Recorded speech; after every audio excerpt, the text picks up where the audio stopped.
Jadi terakhir kemarin saya sudah menyampaikan tentang decision tree, ya.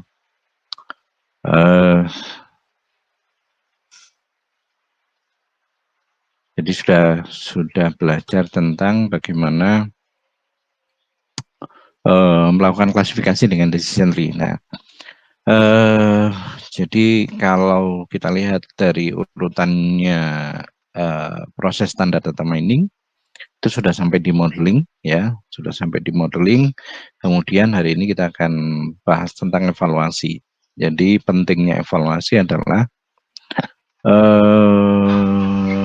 karena di data mining itu kita nggak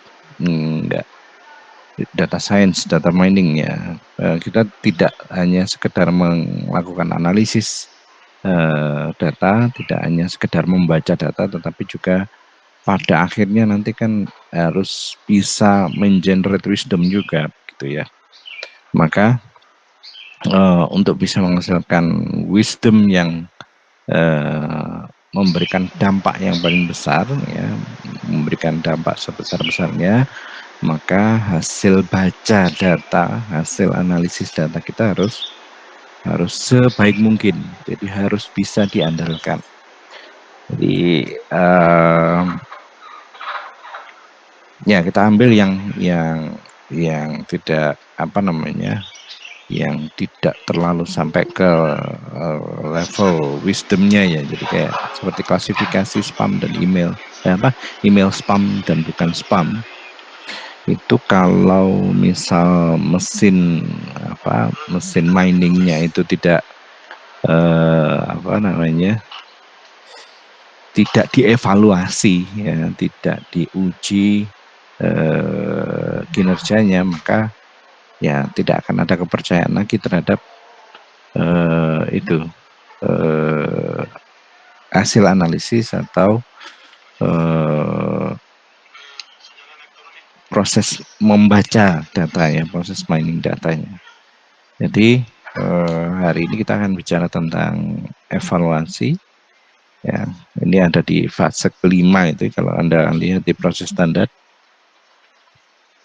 Oke, nah ini reminder saja, ya, reminder bahwa klasifikasi itu 2 langkah. Kemudian ini contoh-contoh klasifikasinya.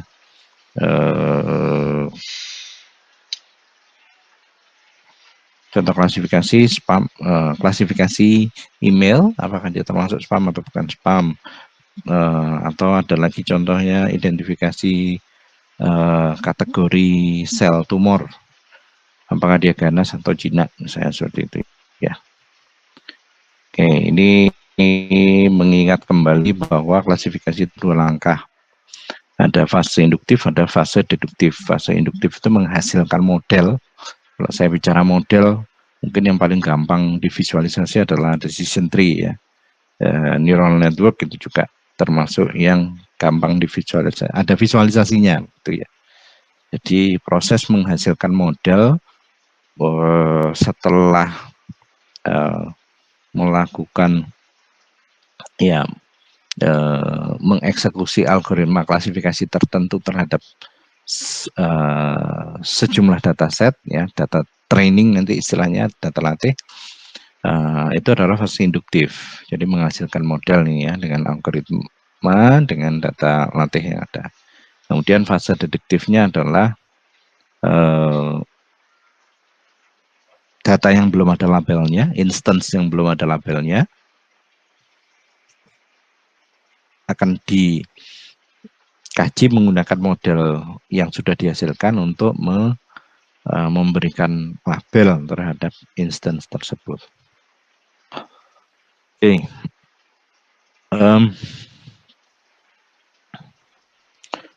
Untuk menghasilkan model kita harus punya ground truth, ya. Kita punya dataset yang tadi kalau di gambar yang ini itu namanya training data.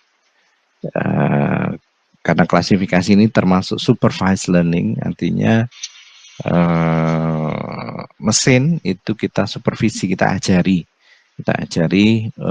ini adalah spam, email spam yang ini bukan spam, yang ini bukan spam, yang ini spam, ya begitu.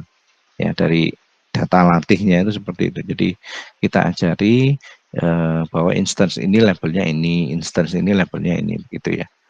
Ya, kemudian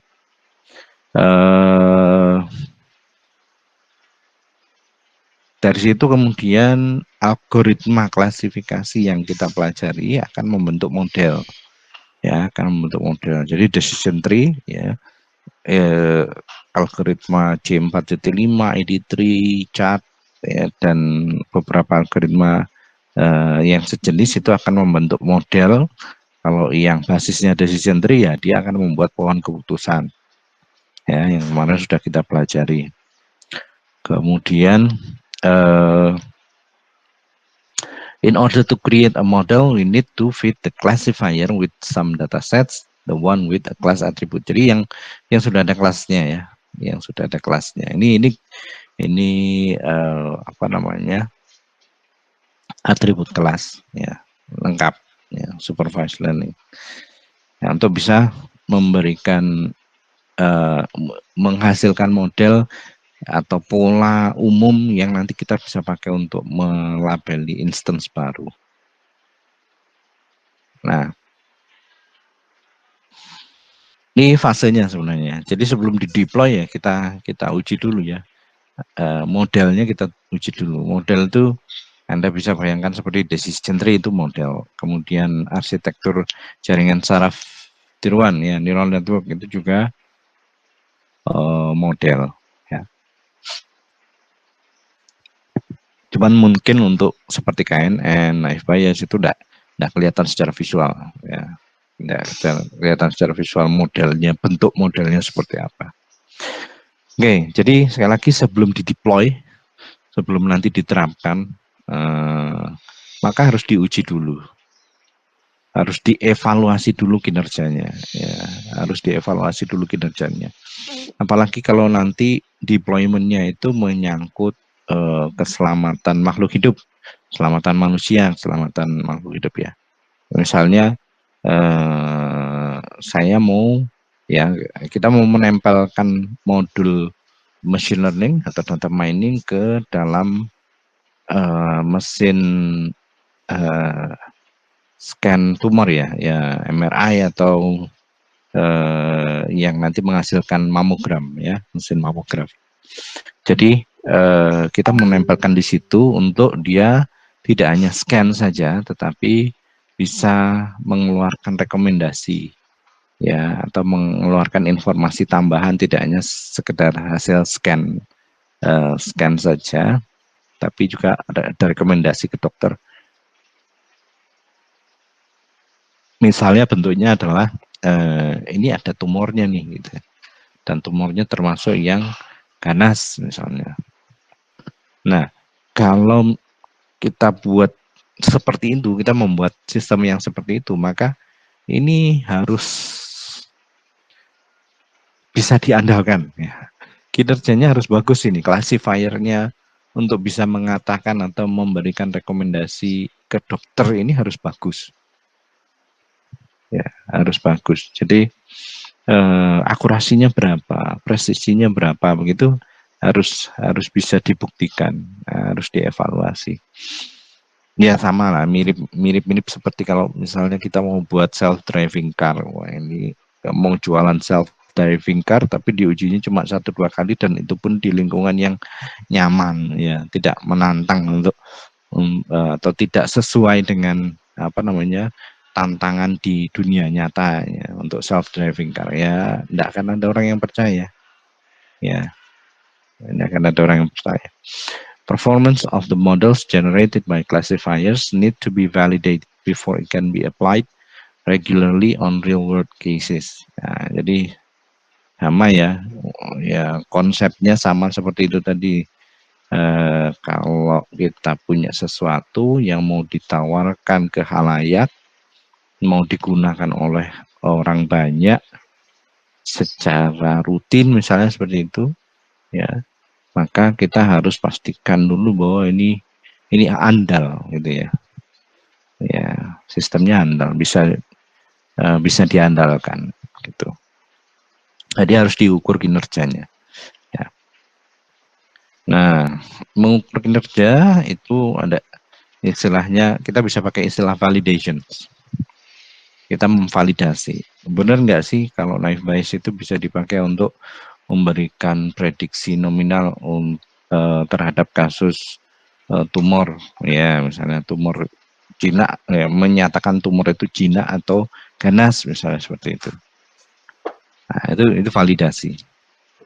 In order to validate, dalam rangka memvalidasi, ya supaya bisa memvalidasi, supply the learning process with training set and test set. Jadi kita harus punya dua set, ya, dua paket data, ya, dua paket data. Ya, test set ini kita bilang ground truth. Kenapa namanya ground truth? Ya, karena nanti dia akan kita akan uji modelnya. Kita pura-pura tidak tahu bahwa ini sudah ada labelnya sebenarnya. Jadi test set ini atau data uji ini sebenarnya sudah ada labelnya. Cuman kita tutupi dulu, ya, kita tutupi dulu, seakan-akan kita tidak tahu labelnya. Kemudian kita fit into model yang sudah dihasilkan oleh classifier, hasilnya bagaimana, baru kita bandingkan dengan label aslinya, ya, kita bandingkan dengan label aslinya, cocok apa enggak, meleset atau enggak, ya. Jadi kenapa namanya ground truth, ya, itu kebenarannya atau faktanya adalah label yang kita sembunyikan atau kita anggap belum tahu dulu, ya. Makanya di sini kalau di RapidMiner itu ada operator, ada port operator apply model ini UNL atau unlabeled. Jadi dianggap dia tidak ada labelnya. Ya. Oke.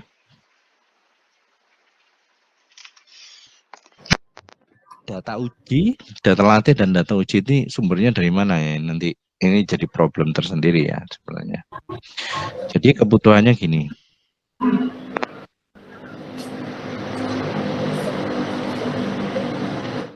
Ya. Ada yang sambil ngopi di pinggir jalan ini kelihatan saya. Santai. Oke, sebentar ada yang tanya.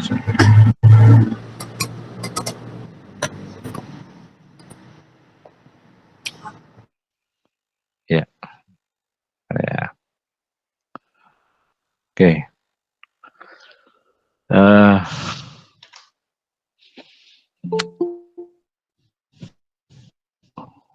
Ada yang mau masuk.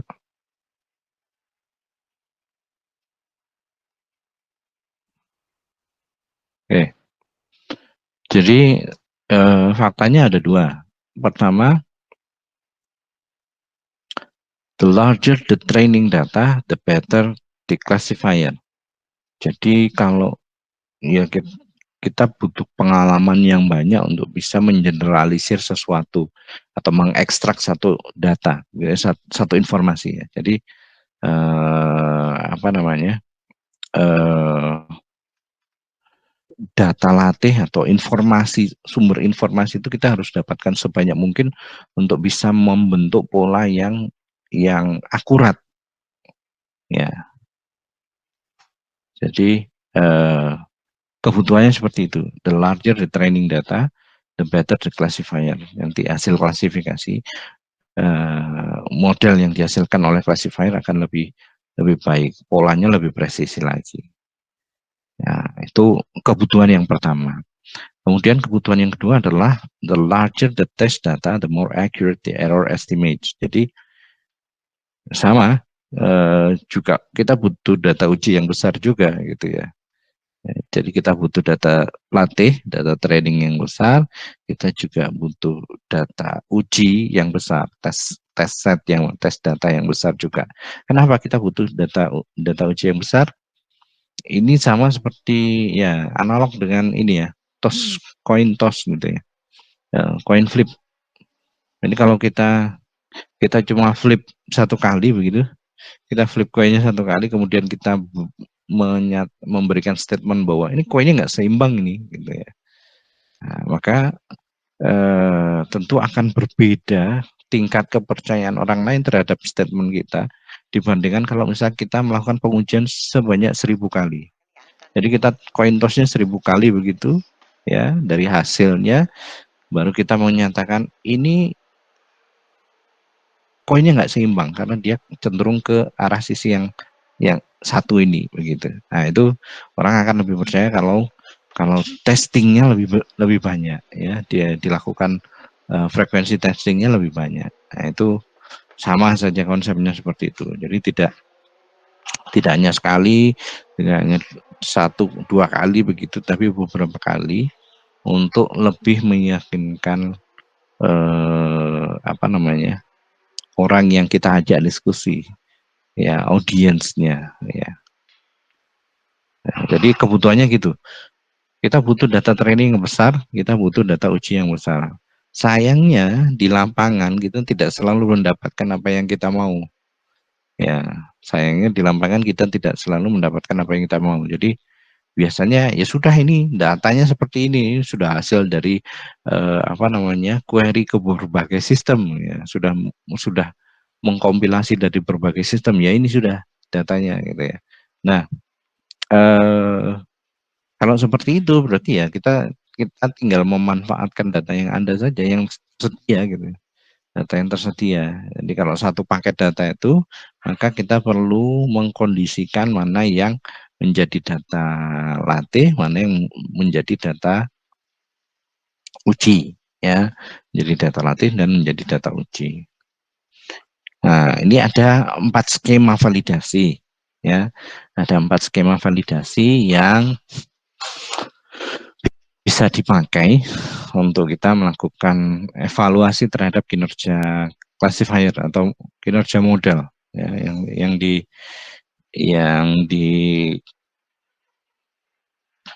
WIDI sebenarnya modelnya, ya model. Oke, ada 4 skema. Skema yang pertama adalah tes data sama dengan training data. Jadi ini yang dimaksudkan dengan hal ini adalah misal kita punya dataset yang instance-nya jumlahnya 100 instance, ya, itu satu dataset jumlahnya 100 instance, kemudian 100 instance itu kita pakai,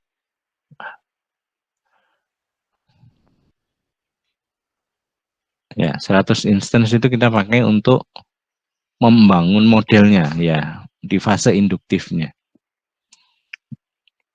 ya, fase induktif. Kita membangun model menggunakan 100 instance. Kemudian kita tes lagi modelnya menggunakan 100 instance yang sama. Ya. Jadi kita ujikan lagi. Ya. Apa yang terjadi kira-kira?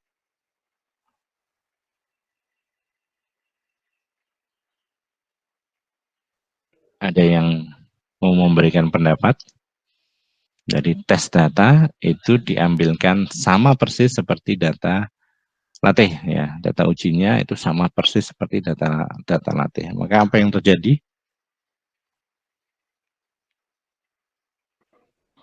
Halo? Ada yang mau menjawab?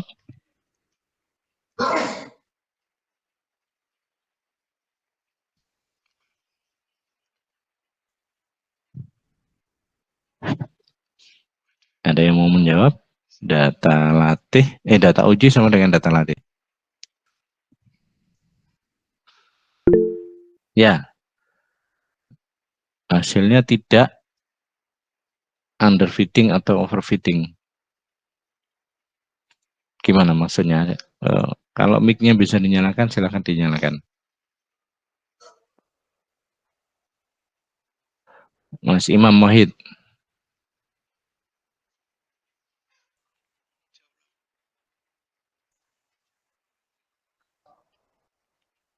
Hasilnya tidak underfitting atau overfitting. Biasanya pilihannya satu nih, fit, underfit, overfit. Tapi kalau tidak underfitting atau garis miring overfitting, ini berarti fit, begitu ya?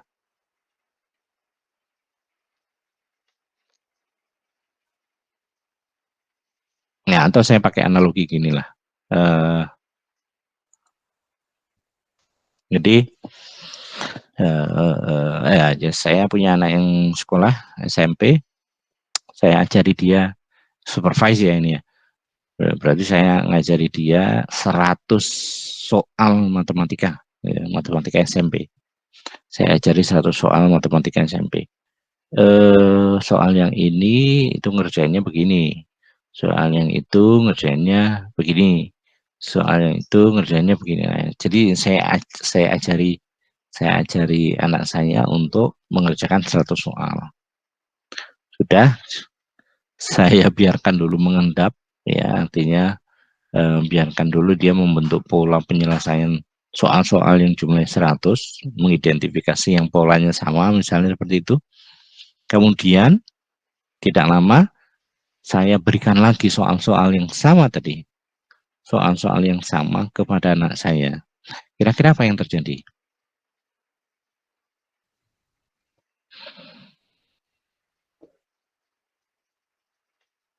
Kira-kira apa yang terjadi ya?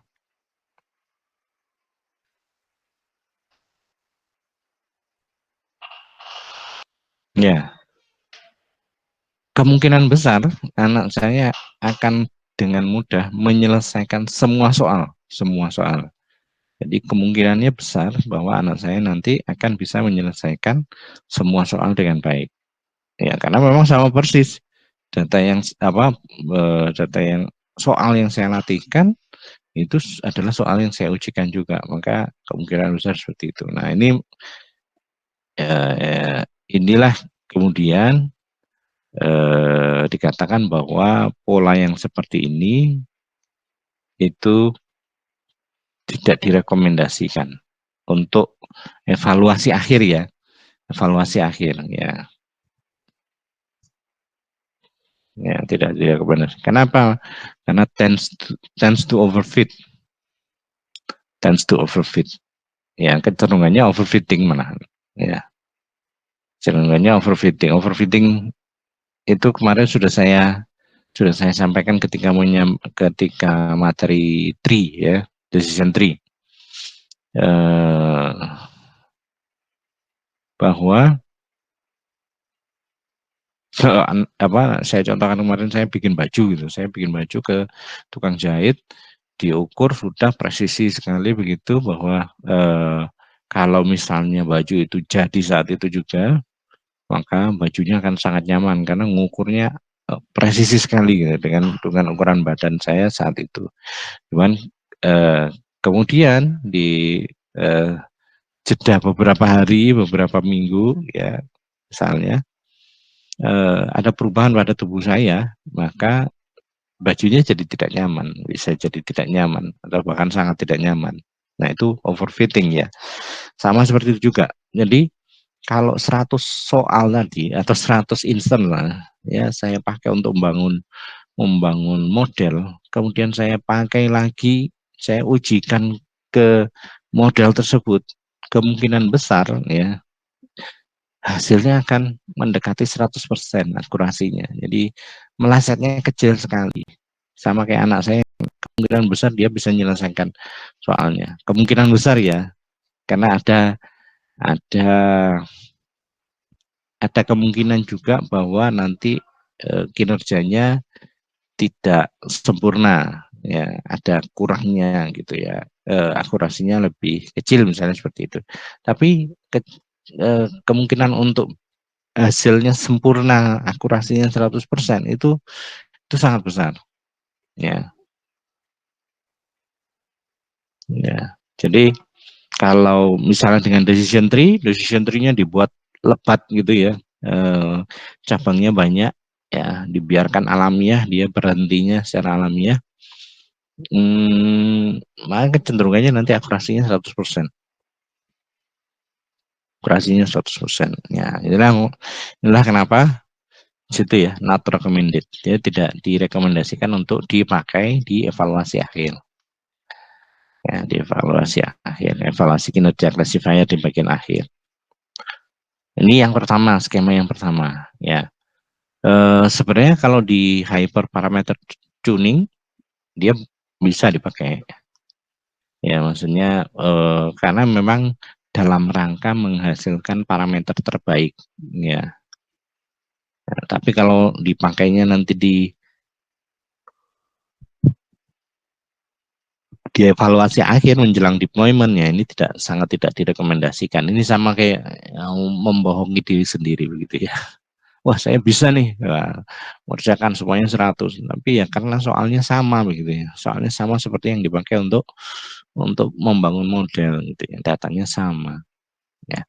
Itu skema yang pertama. Skema yang kedua namanya hold out method. Memang nggak populer, nama yang ini nggak populer. Orang tahunya split ya, split method. Split method itu membagi dataset yang dimiliki menjadi dua bagian yang tidak sama besar. Cenderungnya tidak sama besar ya.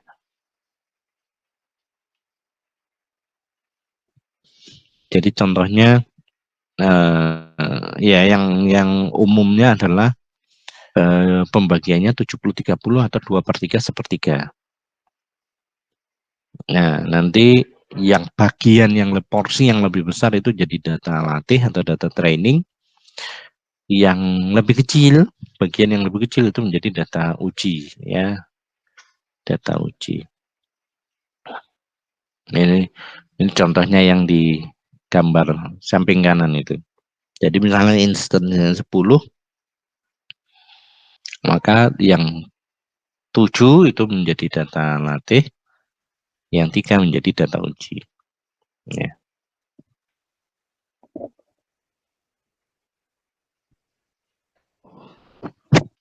Oke. Nah, itu yang umum ya, maksudnya yang populer digunakan untuk pembagian atau splitting satu dataset menjadi dua bagian untuk training dan untuk testing ya. Yang populer adalah 70-30 atau 2/3 versus sepertiga. Nah, kalau sudah dibagi, ini random dia, ambilnya random ya. Jadi ya anggap aja ngambil yang 30% itu, memilih yang 30% untuk data uji itu random, random sampling ya. Ya, tapi perlu diingat random samplingnya ini karena nanti kita masih mau ukur akurasi dan lain sebagainya, mesti proporsional. Proporsionalnya terhadap apa? Pertama terhadap kelas dari dataset, kayak terhadap variasi nilai atribut kelas. Jadi kalau 10 ini adalah email begitu ya, maka di data uji yang 3 ini ya harus ada email spam ya dan bukan spam. Ya, jadi yang di 30% itu harus ada spam dan bukan spam, dan akan lebih bagus lagi kayak dia kalau proporsional. Jadi kalau misalnya jumlah yang bukan spam lebih banyak, ya bisa jadi ada 2 ini adalah bukan spam, yang 1 spam. Tapi ambilnya acak ya, sekali lagi tetap ambilnya random sampling. Pengambilan secara acak dengan pengaturan tertentu. Ya, artinya tadi mengatur supaya dia proporsional. Itu namanya stratified. Stratified random sampling. Jadi acak tapi ada pengkondisian di mana proporsinya tetap terjaga. Ya, proporsi antar kelasnya tetap terjaga. Itu. Nah, saya seringkali menjumpai di penelitian-penelitian, terutama skripsi ya, tugas akhir skripsi begitu.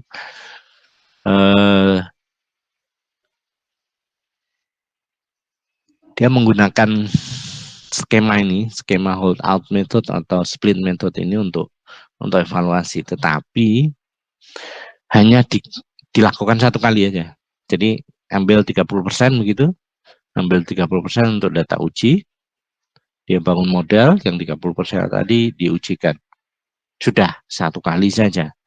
Nah, ini yang yang apa namanya, yang menurut saya tidak tepat. Jadi counter argumen saya selalu ketika ketika mendapati yang seperti itu adalah eh, hasil pengambilan secara acak atau random samplingnya untuk memilih data uji ya adalah kebetulan belaka. Jadi Pak, ini saya punya 100 dataset ya, saya mau klasifikasi gitu ya, 100 instance. Saya melakukan klasifikasi. Saya sudah pakai split method, kemudian saya ambil acak proporsional begitu antar kelasnya sebanyak 30%. Jadi ada 30 instance yang saya jadikan data uji. Nah, tapi itu sudah bagus Pak, ya hasilnya bagus gitu.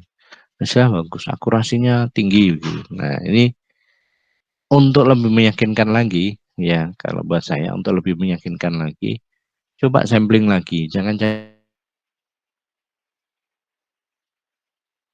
adalah kebetulan aja pas pas dapat instance yang bagus untuk diklasifikasi. Nah, ini eh, kalau bisa begini, dia diulang beberapa kali. Eh, Kemudian yang kedua perulangannya jumlahnya berapa?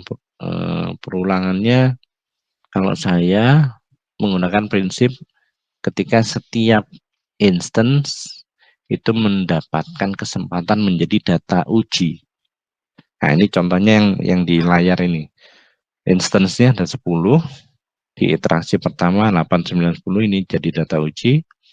Kemudian iterasi kedua 1, 2, 3, iterasi ketiga 4 dan 8, 1, 4, 8. Kemudian iterasi keempat itu adalah 3, 6, dan 9.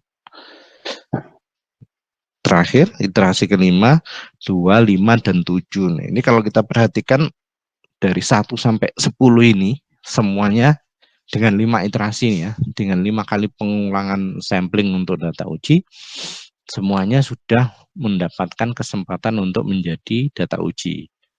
Mulai dari 1 sampai 10 ini, entah di iterasi yang mana, dia sudah mendapatkan kesempatan untuk menjadi data uji. Ya, itu sudah cukup. Ya, jadi tidak kemudian instance-nya ada 10, berarti nanti harus 10 kali sampling gitu. Enggak. Ya, cukup kalau mau cepat begini, ini kan sudah dapat 3 ya. Nah, untuk 3 berikutnya itu ngambil secara acak eh, di toko sebelah ya, di set yang sebelah. Jadi 1, 2, 3 sampai 7 ini diacak lagi, diambil secara proporsional, diambil 3 begitu. Ya, itu yang jadi data uji. Nah, itu kan sudah 6 ya, tinggal 4 lagi. 4 ini dipilih lagi secara acak misalnya gitu. Itu cycle-nya pemilihannya juga lebih pendek ya, tapi tidak hanya satu kali ya, tidak hanya satu kali iterasi untuk menghasilkan presisi dan lain sebagainya. Nah, inilah yang kemudian namanya repeated holdout atau random subsampling. Jadi holdout yang dilakukan beberapa kali, repeated ya, diulang supaya tadi saya nggak bisa mengcounter ya, supaya orang lain nggak bisa mengcounter ya, peneliti lain ya, counter paling mudah itu, tapi ya masuk akal. Kebetulan aja itu yang 3 itu pas bagus itu, atau data ujinya pas bagus-bagus, tidak mewakili tantangan yang ada di dalam dataset. Make sense ya, masuk akal ya. Nah, di situ ada statement overlapping test set. Overlapping test set itu berarti di antara satu iterasi ke iterasi yang lain sangat bisa jadi ada instance yang terpilih ulang. Ya, contohnya kalau yang sebelah kanan tuh 8 terpilih 2 kali dalam 2 iterasi. Kemudian 9 juga begitu. 4, 5, 6, 7 itu cuma 1 kali. Ya. 1, 2, 3 itu terpilih lebih dari satu kali. Nggak apa-apa, ya, nggak masalah. Tidak harus unik lah, ya, untuk setiap iterasi. Bisa jadi campuran antara yang sudah pernah dipakai dengan yang belum pernah dipakai. Ya, overlapping test set itu ya. Jadi overlapping itu maksudnya ya, ya dia bisa terpilih lagi, ya. Seperti itu, hold out method. Berikutnya cross validation. Cross validation ini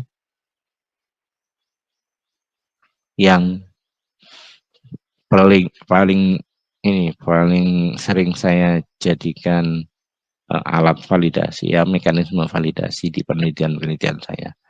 Cross validation, ya.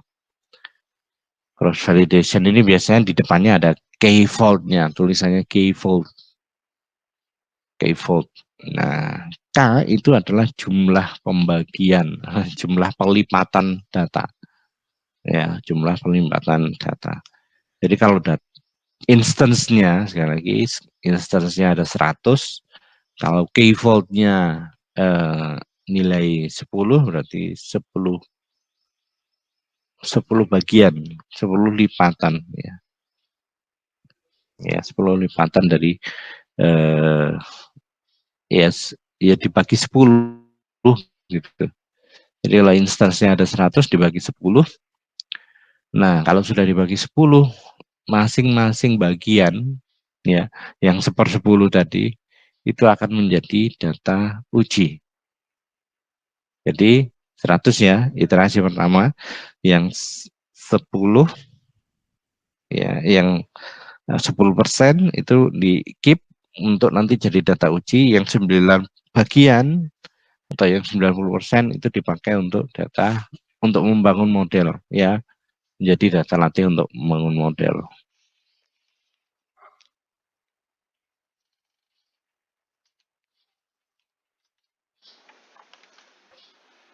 Nah, nanti pengujiannya bergantian, ya, gantian. Ya, jadi seperti yang biru ini. Kalau voltnya ada 10 berarti perulangannya ada 10, jelas itu dibandingkan dengan yang hold out tadi, ya. Kalau key voltnya K-nya 10, berarti ada 10 kali iterasi di mana setiap bagian mendapatkan kesempatan menjadi data uji, ya.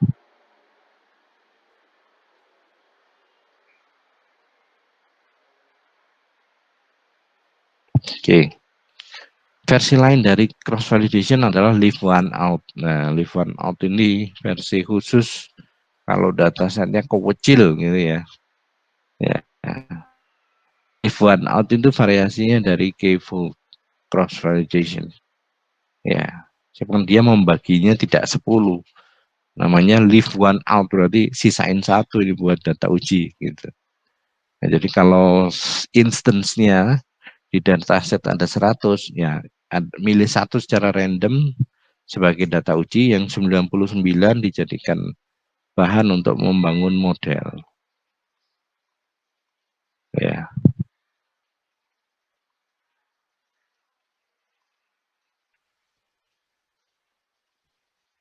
Ya, leave one out.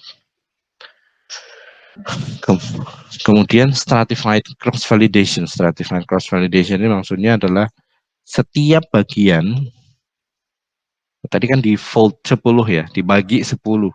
Nah, setiap bagian itu harus berisi proporsi yang tepat untuk setiap kelas. Jadi kalau spam dan bukan spam, jinak atau ganas, maka di setiap bagian ini harus ada 2 kelas itu, ya.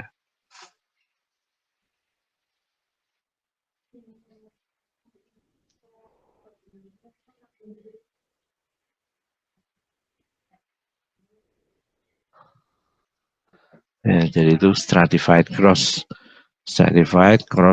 validation. Jadi harus ada wakilnya, ya. Oke. Kemudian statementnya sampling without replacement. Jadi ada yang apa namanya? Kalau tadi ada kemungkinan untuk terpilih kembali, kalau ini enggak, karena jelas gantian gitu, ya. instance-nya gantian menjadi data uji. No overlapping test set, jelas. Ya. Nah, jadi seperti itu, cross validation.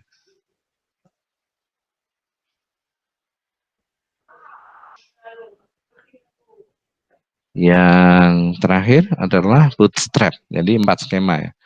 Tes sama dengan training, kemudian split atau hold out, repeated hold out, kemudian yang ketiga adalah cross validation, yang keempat adalah bootstrap. Bootstrap ini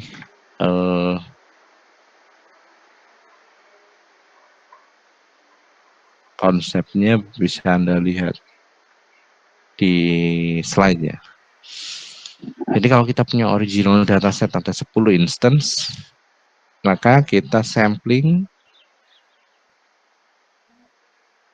with replacement. Jadi nanti kita kembalikan lagi supaya dia bisa terpilih lagi gitu. Ada kemungkinan terpilih lagi.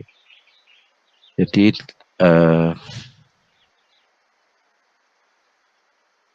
ya original datasetnya ada 10, X1 sampai X10. Kemudian kita sampling. Nah, di iterasi yang pertama, bootstrap 1 itu ada beberapa instance yang terpilih lebih dari satu kali. Ya, ini karena setiap kali sampling untuk data training maka jumlahnya harus sama seperti original dataset. Jadi ya untuk bootstrap 1 sama dengan original dataset. Bootstrap 2 juga sama. Ini jumlahnya harus tetap 10 ini. Ya. Nah, ada yang terpilih karena ini with replacement ya. Ada yang terpilih lebih dari satu kali. Ya, ini X8 ini terpilih 3 kali, X2 2 kali gitu ya. Nah, ini untuk data latih, data training. Yang tidak terpilih sebagai data training, dia akan jadi data uji. X3, X7, X10 ini akan jadi data uji. Ya. Seperti itu. Ya. Nah, konsepnya sama ya, konsepnya sama. Perulangan berapa kali perulangan gitu ya untuk bootstrap ini. Bootstrap apakah cukup 3 kali? Nah, jawabannya sama seperti yang sebelumnya, bahwa ketika semua instance sudah berhasil menjadi atau mendapatkan kesempatan untuk menjadi data uji, ya sudah selesai. Nggak usah diterus-terusin bootstrapnya ya, iterasinya. Cukup ketika semua instance sudah pernah jadi data uji, ya asumsinya ini akan lebih robust. Ya, asumsinya dia klasifikasinya akan lebih robust. Nah, ini ada punyanya Sebastian Raska. Yang punyanya Sebastian Raska, ini panduan kalau datasetnya besar pilih apa, datasetnya kecil pilih apa. Sama per ininya, per tahapan. Ya, per tahap. Kalau untuk modelan comparison algorithm itu beda dengan kalau kita mau memilih model atau pakai optimasi parameter ya. Ya, atau kalau hanya untuk estimasi performance, ya pilihannya begini.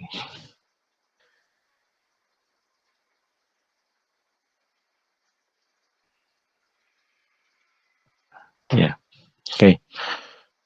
Sampai sini ada yang mau ditanyakan? Silahkan kalau ada yang mau bertanya. Slide-nya sudah saya berikan ya di grup, bisa sambil dibaca-baca. Jadi sekali lagi kita mau deploy machine learning, data mining, kita uji dulu kinerjanya bagus apa enggak, kita uji dengan data yang dianggap bisa mewakili tantangan di luar, gitu ya, tantangan di luar, tantangan dataset yang di luar.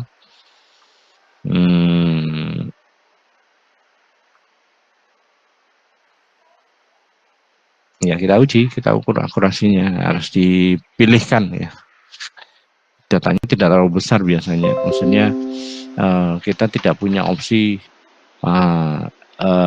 data latihnya 10.000, data ujinya 10.000, ya itu tidak sering kejadian seperti itu ya. Maka terpaksa kita harus ya utak-atik dataset yang tersedia untuk bisa mendapatkan sebagian jadi data latih, sebagian dari jadi data uji. Oke.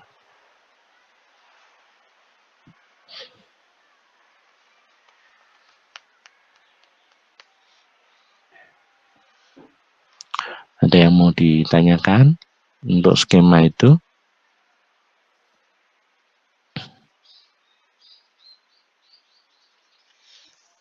Ya, bootstrap ini jarang muncul ya. Kalau di mana di paper-paper itu jarang. Yang paling sering muncul adalah split ya, holdout itu dan cross validation.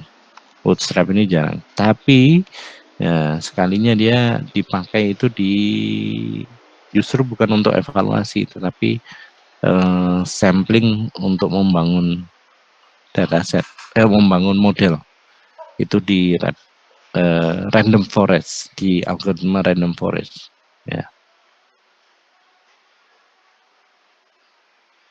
Ya, seperti itu.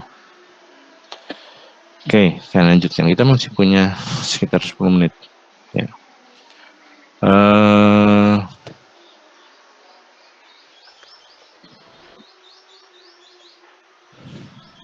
Nah, ini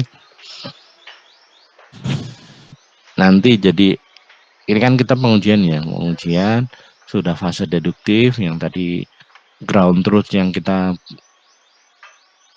pura-puranya kita tidak tahu fakta ya. Ini nanti kita pakai untuk menghitung di confusion matrix. Ini alat bantu ya, bukan metode yang gimana-gimana ya, alat bantu aja sama seperti kalkulator gitu.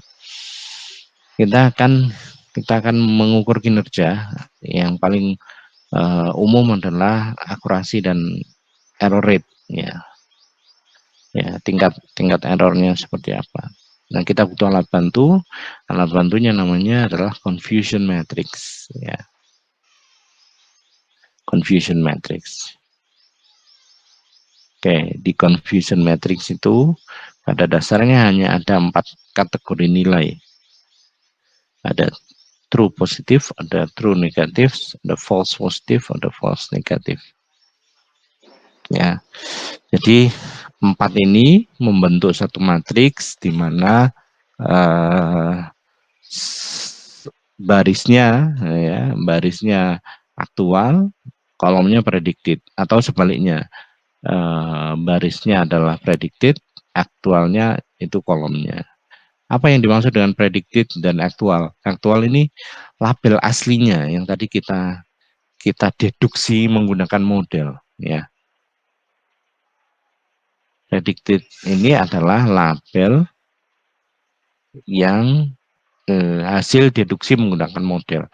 Aktual ini label aslinya yang ditutupin tadi, seolah-olah kita nggak tahu label aslinya. Nah, itu jadi kita bandingkan ya, yang kita dapatkan ya, yang terprediksi oleh model dan yang aslinya seperti apa. Oke ya. Nah, sekarang ini ada istilah true positif, ada true negatif. Kalau misalnya sudah dapat yang seperti ini, nah, yang dapat yang seperti ini, yang mana ini yang dihitung sebagai true positif, true negatif, false positif, false negatif. Nah, maka kembali lagi pertanyaannya adalah, kalau misalnya Anda ditanya ini positifnya berapa, maka ya Anda harus kembali bertanya. Sebentar, dari misalnya ada kelas spam dan bukan spam misalnya begitu. Itu kelas positifnya yang mana? Yang spam kah atau yang bukan spam? Nah, itu jadi kalau ada, sekali lagi, kalau Anda ditanya true positifnya berapa? Jawab, ya diminta menjawab dulu. Ini kelas positifnya yang mana dulu nih? Ya, gitu ya. Ya, kelas positifnya yang mana dulu, baru saya bisa menjawab true positifnya sekian, true negatifnya sekian. Ya. Nah, caranya gimana? Nih. Jadi aktual itu ini contoh ya. Kita nggak akan pakai sampai ke bawah-bawah, cukup 19 hasil apa namanya pengujian ya. 19 instance ini. Karena di dalamnya ternyata sudah mewakili. Oke. Jadi true positif itu adalah yang kalau misalnya kelas itu dinyatakan positif dan diprediksi positif.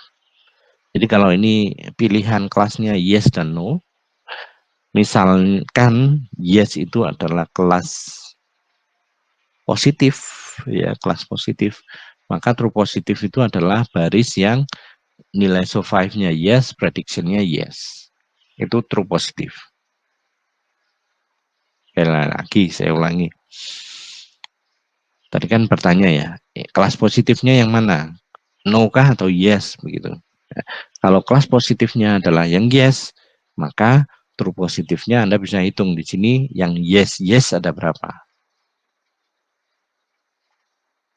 Yang yes 1, 2, 3, 4, 5, 6, 7, 8. Ada 8. True positifnya 8 ini. Ya. Untuk hasil pengujian ini true positifnya 8. Lalu true negatif. Ya, true negatif. Nah, kalau tadi positifnya adalah yes, ya berarti negatifnya kan yang no ya. Ya, kalau true negatif berarti ya no. Kalau tadi yes ini no. No-nya ada berapa? 1, 2, 3, 4, 5. Ada 5 no. Jadi true positifnya ada 8, true negatifnya ada 5. Lalu dari situ kita sudah bisa hitung ininya, akurasi ya. Jadi yang tidak meleset ada 8 ditambah 5. Yang tidak meleset adalah 8 ditambah 5, yaitu 13 per 19. Ini total instance ujinya, anggap aja sampai 19 saja. Ya, berarti 8 ditambah 5 per 19, 13 per 19. Itu adalah akurasi. TP plus TN dibagi total data uji. Ya, jadi segitu akurasi. Lalu error rate-nya berapa? Error rate ya tinggal 1 dikurangi akurasi. 1 dikurangi akurasi itu error rate-nya. Ya. Nah, kalau true positif, true negatif gampang. Ya. Yang sering ketukar-tukar itu, apalagi kalau confusion matrix-nya saya bolak-balik, nah, ya, adalah tentang false positif dan false negatif. Oke, tolong didengarkan baik-baik karena ini di daring ya. False positif adalah ketika satu instance dikatakan positif, tapi ternyata bukan. Jadi suatu instance dikatakan positif, tapi false gitu ya. Tapi sebenarnya nggak positif dia. Nah ini kalau di hasil pengujian ini, maka kalau kelas positifnya yes, berarti false positifnya adalah yang diprediksi yes tetapi aslinya no. Ya, survive-nya no. Ada berapa ini? 1, 2,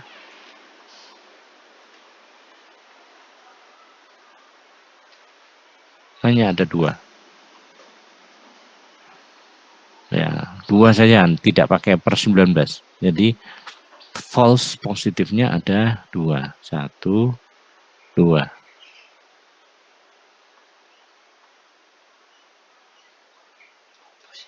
Lalu false negatifnya ada berapa? False negatif itu adalah dia dikatakan negatif tetapi ya sebenarnya positif. Dibalik, prediction-nya no tetapi nilai survive-nya yes. Ya, 1,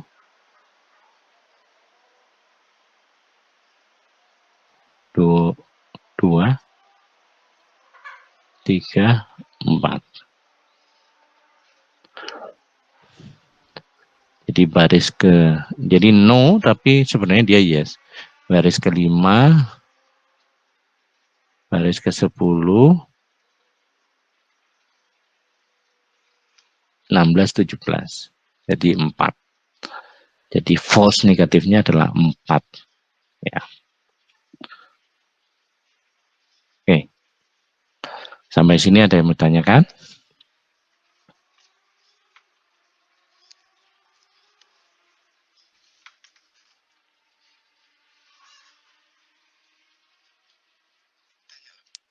Wah, berarti sudah jelas semua ya. Ya, silakan. Siapa tadi yang on? Mic on tadi.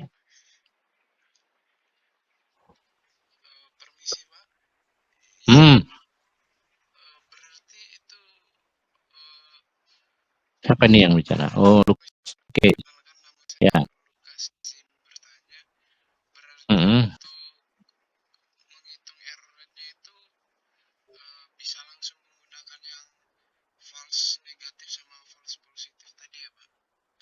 Ya, ya, bisa menggunakan itu. Atau yang tadi, yang tidak melesetnya berapa? Ya, itu dibagi total data itu. Oh, yang meleset ya. Kalau error rate ya yang meleset ya, pakai false positive, betul, false positive, false negatif. Bisa pakai itu. Betul.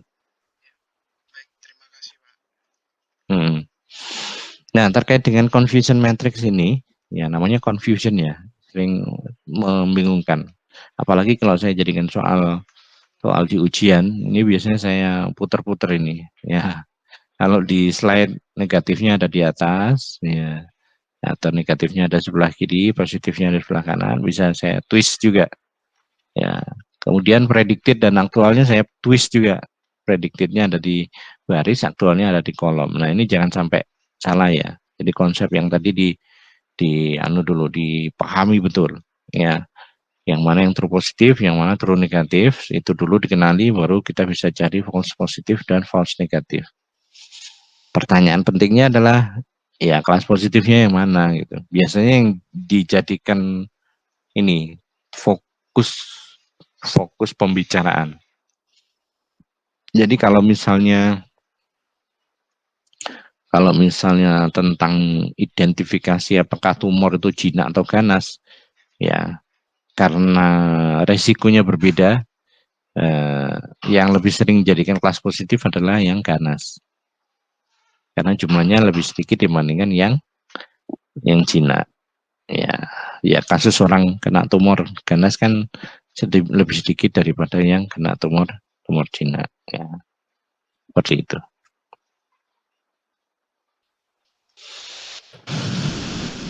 Satu lagi nih, yes. Saya belum lanjutkan ke berikutnya. Ini aja akurasi paradok. Ini sudah bisa ngitung akurasi. Anda sudah bisa ngitung akurasi true positif ditambah true negatif dibagi total data uji. Ya, ini yang atas berapa berarti? Akurasinya berapa? Confusion matrix yang di atas. Yang biru. Berapa tambah berapa dibagi berapa?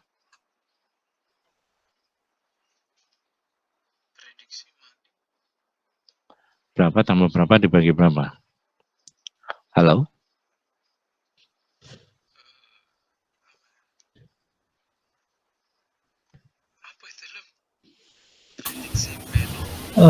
Yang itu Pak, yang 100 ditambah 9.700 dibagi 10.000. Betul, sip. Ya, jadi aktual meline, predicted meline 100, aktual benign, predicted benign 9.700. Betul. 100 tambah 9.700 dibagi totalnya ini berapa? 10.000 ya. Oke, totalnya 10.000. Jadi berapa? Akurasinya berapa ini? 98%.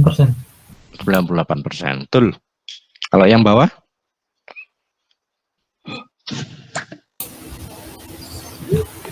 Iya, 98,5. 98,5. Oke, jadi bagusan yang mana? Yang bawah. Ya. Kalau hanya dilihat dari akurasi saja, bagusan yang bawah. Benar, bagusan yang bawah. Jadi kalau misalnya yang atas naik bias, ya, hasilnya naik bias, yang bawah hasilnya decision tree, bagusan decision tree dari sisi akurasi. Cuman masalahnya begini, ya kalau hasilnya seperti itu, saya bisa mengatakan bahwa classifier yang bawah itu pukul rata. Ini semuanya jinak, gitu. Ya kan? Predicted-nya malign kan tidak ada, dia nol sama sekali ya. Dia tidak memprediksi yang ganas. Dia katakan semuanya jinak. Padahal masih ada 150 ini yang ganas ini. Tapi dia nggak menyatakan bahwa tidak mengenali yang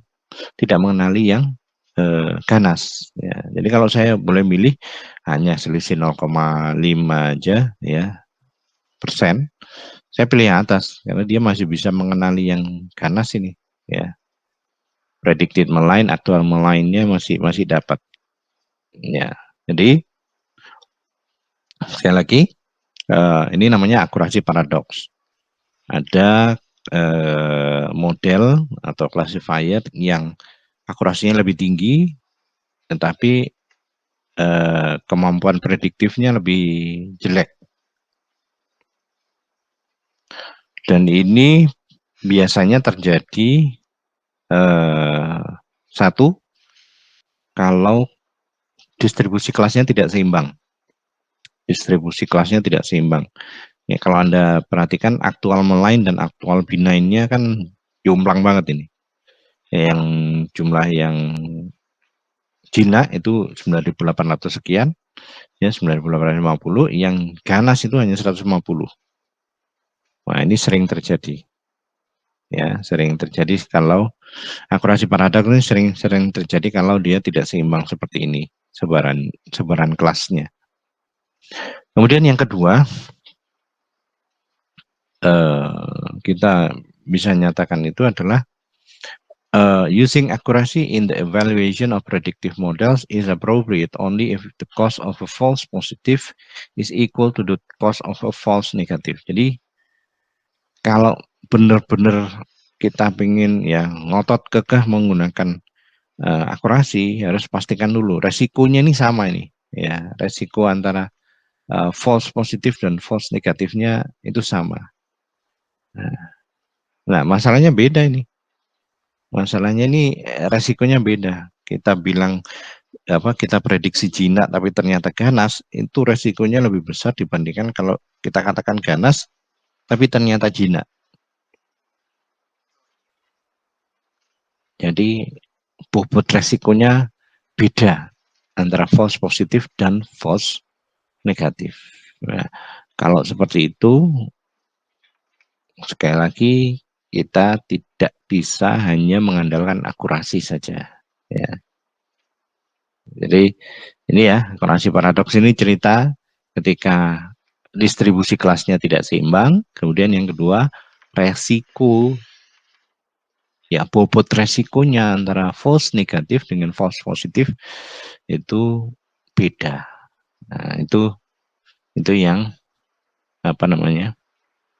Yang terjadi dengan akurasi paradoks. Ya. Jadi jangan mau dibohongi dengan akurasi ya.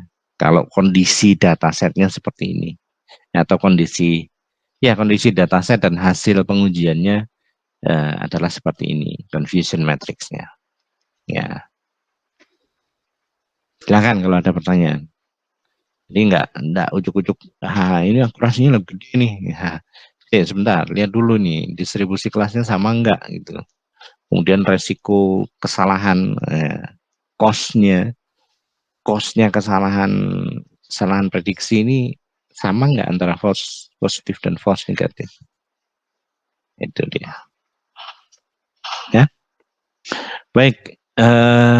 Ya, saya mohon maaf ini saya harus bagi-bagi waktunya supaya semua pekerjaan terselesaikan. Mudah-mudahan sisa materinya nanti masih bisa kita bisa susulkan di pertemuan berikutnya untuk offering ini. Itu ya. Sekali lagi saya mohon maaf, kemudian saya ucapkan terima kasih sudah hadir di perkuliahan siang hari ini. Kita ketemu lagi di pertemuan ke-6 ya. Betul ya?